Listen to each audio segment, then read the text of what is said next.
ان کو اللہ نے مغلوب کیا اور ان کے خزانوں کو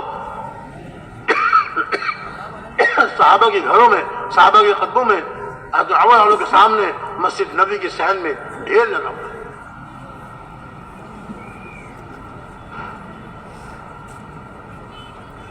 مسجد نبی میں ڈھیر لگا ہوا ہے۔ دنیا کی اللہ کی یہاں کوئی قیمت نہیں ہے، مچھر کے پر کے برابر بھی قیمت نہیں، پوری دنیا کی اللہ کے یہاں مچھر کے ایک پر کے برابر قیمت نہیں۔ وہاں اللہ کے نزدیک پوری دنیا کی مچھر کے ایک پر کے برابر قیمت ہوتی تو کسی کافر کو ایک گھونٹ پانی کا بھی نہ ملتا۔ کافروں کو دنیا دے دی ہے، بے قیمت چیز، کوڑا ہے، لے لو، دنیا میں تمہارے لیے، آخرت میں تمہارا کوئی حصہ نہیں۔ یہاں تو کیا ہے کہ اپنی محنت پر آئیں گے، اپنی محنت پر آئیں گے، اپنے مقصد پر آئیں گے تو اللہ تعالیٰ دنیا سے ہی محروم نہیں فرمائیں گے، آخرت تو ملے گی، اللہ کی رضا تو نصیب ہوگی، دنیا بھی اللہ تعالیٰ بے تحاشا بے بہا کا فرمائیں گے۔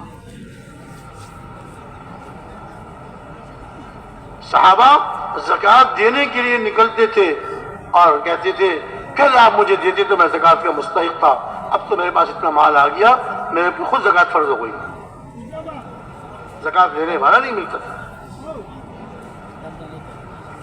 ہم کہاں چلے گئے؟ ارے بھائی ہم ذرا غور کریں، اپنی زندگی میں دیکھیں ہم کہاں چلے گئے، ہمیں کہاں ہونا چاہیے تھا، اللہ نے ہمیں کیا ذمہ داری دی، ہم کہاں بھٹک گئے۔ صبح کا بھولا شام کو واپس آ جائے تو اس کو بھولا نہیں جائے۔ اب بھی وقت ہے، جب تک اس جسم میں جان ہے، ہم سب کے لیے وقت ہے کہ اپنے اصل مقصد پر آ جائے۔ کچھ پتہ نہیں کس کا وقت کب آ جائے، پتہ کسی کو بھی نہیں، لیکن اب بھی وقت ہے، اپنی زندگیوں کو بدلیں، زندگیوں کے بدلنے کے فیصلے کریں، زندگیوں کے بدلنے کے فیصلے کریں۔ ہم غیروں کے طریقے پہ چلنے والے نہیں ہیں، ہم غیروں کے طریقے پہ چلنے والی قوم نہیں ہیں، ہم تو مسلم قوم ہیں، ہم مسلم قوم ہیں، اسلام ہمارا مذہب ہے اور دین پر چلنا اور دین کی محنت کرنا ہمارا مقصد ہے۔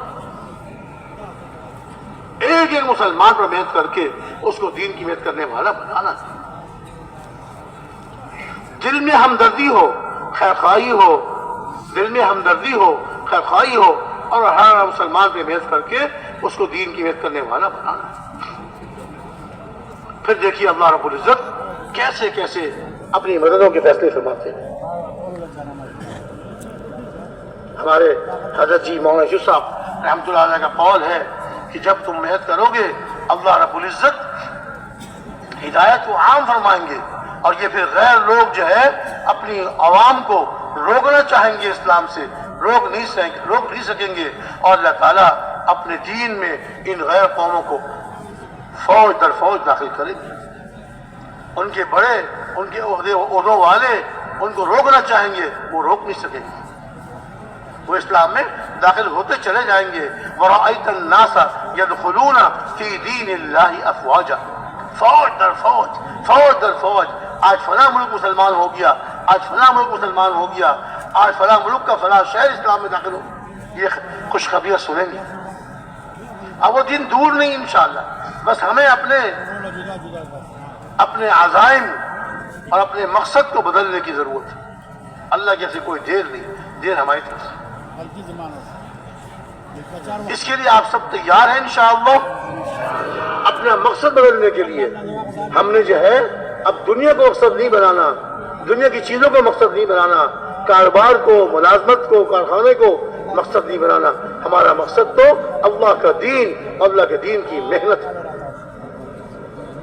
کون کون تیار ہے اس کے لیے، اپنا مقصد بدلنے کے لیے؟ اللہ کے دین کی محنت کرنا یہ